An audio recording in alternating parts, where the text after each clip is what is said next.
అమ్మమ్మ నాయనమ్మ ఛానల్కి స్వాగతం అండి. ఈరోజు మీకు నేను సొరకాయ పెరుక్కూర ఎలా చేస్తానో చూపిస్తాను.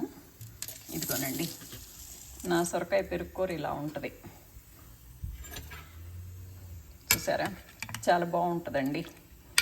చపాతీలోకైనా అన్నంలోకైనా కూడా చాలా బాగుంటుంది. హెల్తీగా మంచిది కూడా అన్నమాట. ఇది ఎప్పుడు సొరకాయ ఒకే రకంగా కాకుండా ఇలా రకరకాలుగా చేసుకుంటే మీకు బోరు కొట్టకుండా ఉంటుంది. బాగుంటుందండి. చూసారా, అసలు టేస్ట్ నిజంగా చాలా బాగుంటుందండి. Please like, share and subscribe అండి. నా ఎంత హెల్దీ టిప్స్ మీకు నచ్చుతాయి అనుకుంటున్నాను నేను. బట్ మా మరిది అంటున్నారులేండి, ఇలా చేస్తే నచ్చవు వదిన, మామూలుగా మీకు చికెన్లు బిర్యానీలు అవైతే నచ్చుతాయి, ఇవి నచ్చవు అని చెప్తున్నారు. మరి మీరేమంటారో, మరి ఇప్పుడు అవే కావాలంటారో, మరి ఇలా హెల్దీ ఫుడ్ కూడా కావాలంటారో, అది ఆ విఘ్నత మీకే వదిలేస్తున్నానండి. నచ్చితే కనుక please like, share and subscribe అండి. ఈరోజు సొరకాయ కూర చేస్తానండి. 2 సొరకాయలు తీసుకున్నాను. ఇది మామూలు అందరూ చేసేది కాదండి, నాది ఎప్పుడైనా సెపరేట్గా ఉంటుంది అంటాను కదా, ఎట్లయినా నాది మార్పుగానే ఉంటుంది కదా. ఇది నేను పులుసు కూర కాదు, అటు పాలకూర కాదు, ఫ్రై కాదండి. ఎక్కువ మంది ఇది పులుసు కూర కానీ ఫ్రై కానీ పాలకూర కానీ చేస్తారు. బట్ నేను ఇవాళ పెరుగు కూర చేస్తానండి. చూద్దరు కానీ.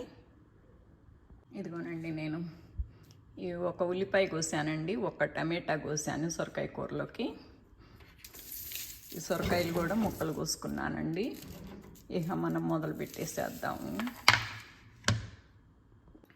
ఇదిగోనండి, పాన్ పెట్టేసి స్టవ్ ఆన్ చేశాను. ఇక నూనె వేసుకుందాము. 1 స్పూన్ వేసానండి. 1 మిరపకాయ వేస్తున్నానండి. ఇదే ఫ్రై కూరలు అయితే మిరపకాయ వేస్తానండి. లిక్విడ్ కూర కదా ఇది, పెరుగు కూర అంటే, అందుకని మంచి మిరపకాయ 1 వేసాను. ఇదిగోండి, ఆవాలు, కొంచెం జీలకర్ర. నేను మినపప్పు శనగపప్పు లిక్విడ్ కూరల్లో వేయనండి. కొంచెం మెంతులు వేయచ్చు,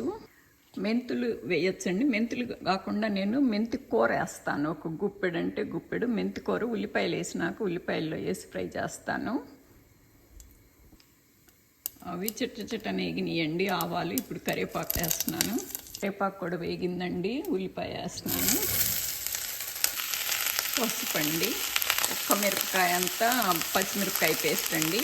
1 స్పూను అల్లం అండి. మీకు కావాలంటే వెల్లుల్లిపాయ వేసుకోవచ్చు. నేను వెల్లుల్లిపాయ వేసుకోను కదా నేను, అందుకని వేయలేదు. ఇవన్నీ కొద్దిగా మిక్స్ చేసేసుకొని నలుసు ఈ మెంతి కూర వేస్తున్నానండి. కొంచెం తిరగమాతల కరివేపాకు వేసుకున్నట్టు మెంతి కూర వేసుకుంటే చాలా చాలా బాగుంటుందండి. అసలు ఆ ఫ్లేవరే వేరు, బాగుంటుంది. హెల్త్ కూడా మంచిది కూడా అన్నమాట. ఇప్పుడు టమాటాలు కూడా వేస్తానండి.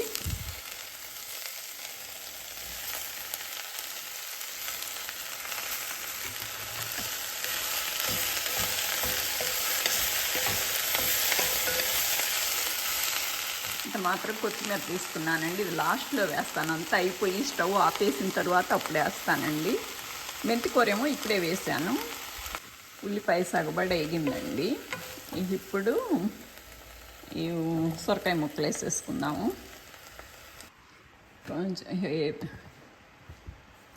ముక్కలు వేసేసానండి. కొంచెం ఉడుకుపడితే కొంచెం లోపలికి వెళ్ళొద్ది. అప్పుడు కొంచెం ఉప్పు వేసుకుందామండి. కొంచెం ఉప్పు వేసుకుందామండి. కొద్దిగా లోపలికి కూడా ఉడుకుపట్టుద్ది. చిన్నగా కొంచెం మిక్స్ చేసుకుందాము. ఉప్పుది కొద్దిగా కలవాలి కదా.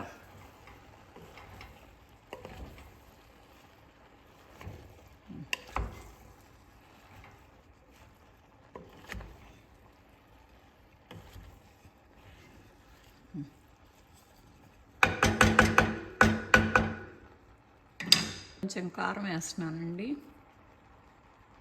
సాంబార్ కారం వేసానండి, వేపుడు కారం కాదు. ఇది కూర కదా, ఫ్రై కాదు కదా.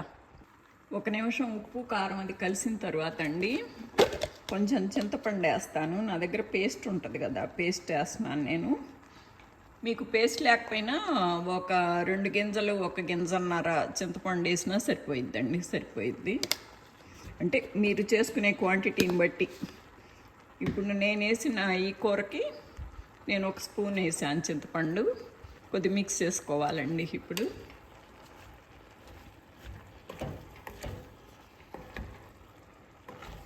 మనం పాలకూర అంటే ఇప్పుడు ఏమి వేయము. ఇప్పుడు ఇందుట్లో ఏంటంటే మనం మెంతికూర వేసాను, నేను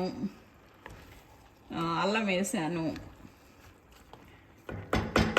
కారం, చింతపండు, అంతే. మసాలాలు ఏమి వేయలేదండి. కాకపోతే మీరు అల్లం వేసాను, మీరు వెల్లుల్లిపాయ కూడా వేసుకోవచ్చు. అట్లా నేను కూరలన్నిట్లోనూ ఒకే టేస్ట్ ఉంటుందండి. అన్నిట్లో అదే అల్లం చిన్నులపాయ, అదే గరం మసాలా, అదే ధనియా జీరా పౌడర్, అట్లా నేను అన్నిట్లోనూ సేమ్ వేయనండి. నేను ఒక్కొక్క కూరలో ఒక్కొక్క టేస్ట్ అనమాట. ఇప్పుడు పాలకూర అంటే నేను మెంతికూర అవి కూడా ఏం వేయను, అల్లం కూడా ఏం వేయను, ఒట్టి పాలు పోసి ఊరుకుంటాము. పులుసు కూర అంటేనేమో చింతపండు పులుసు వేస్తాము, ఇంకంతే. అందులో కూడా పెద్ద మసాలాలు ఏం వేయం.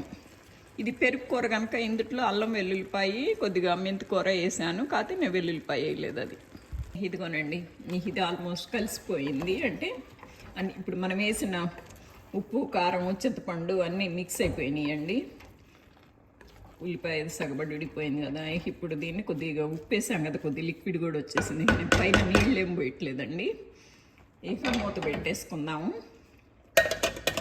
ఇక అన్నీ వేసాం కదా, ఇక అదే ఉడికిపోయిద్దండి. సరిపోయింది. కుక్కర్ పెట్టేసి మూత కూడా పెట్టేస్తున్నా. వెయిట్ కూడాను జస్ట్ వెయిట్ ఒకసారి వస్తూ ఉండగానే ఆపేసుకుంటే సరిపోయిద్దండి. కుక్కర్ వచ్చిందండి, తీసి చూద్దాము. అసలు ఎగ్జాస్టెడ్ మీకు సౌండ్ వినపడదని నేను ఎగ్జాస్టెడ్ తీసేస్తే నాకు దగ్గు మాత్రం బాగా వస్తుందండి.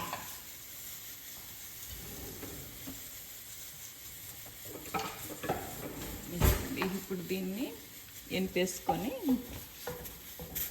ముందే ఎనుకోవాలి. అప్పుడు ముక్కలో నీరు బయటకు వచ్చేసి ముక్క ఉడికింది తెలుస్తుంది. ముందు పెరిగేసుకోకూడదు అన్నమాట.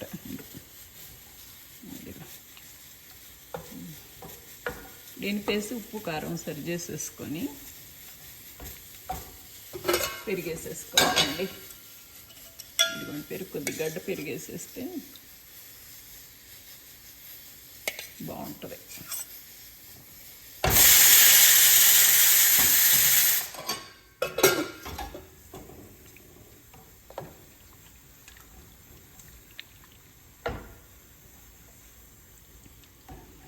ఇదేనండి, ఈ వేడికి ఉమ్మగిల్లుద్ది బాగా. మళ్ళీ మనం పొయ్యి మీద కూడా పెట్టే పని కూడా ఏం లేదు. మనం కొత్తిమీర వేసుకోలేదు కదా, ఇప్పుడు వేసుకుందాము.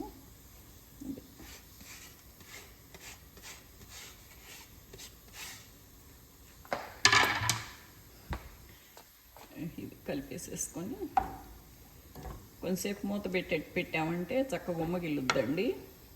ఆ పెరుగు కూడా ఉడికినట్టు అయిపోయిద్ది అనమాట. కొద్దిగా మూత పెట్టేసి ఉంచేస్తే చిక్కబడుద్ది.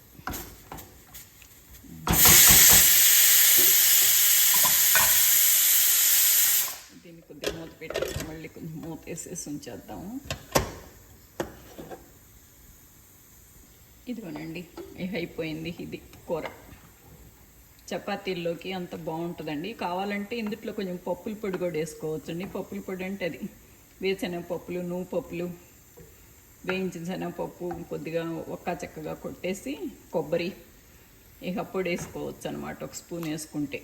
కానీ మాకు ఈ మాత్రం ఉంటేనే బాగుంటుంది. అందుట్లో ఇవాళ నేను బ్రౌన్ రైస్ వండాను. అందులో కొద్ది లిక్విడ్ కూరలాగా ఉంటేనే గుజ్జుగా బాగుంటుంది. నాకు అన్నం మెత్తగా వండుతాను అనమాట బ్రౌన్ రైస్. అందుకని చూసారా కూర.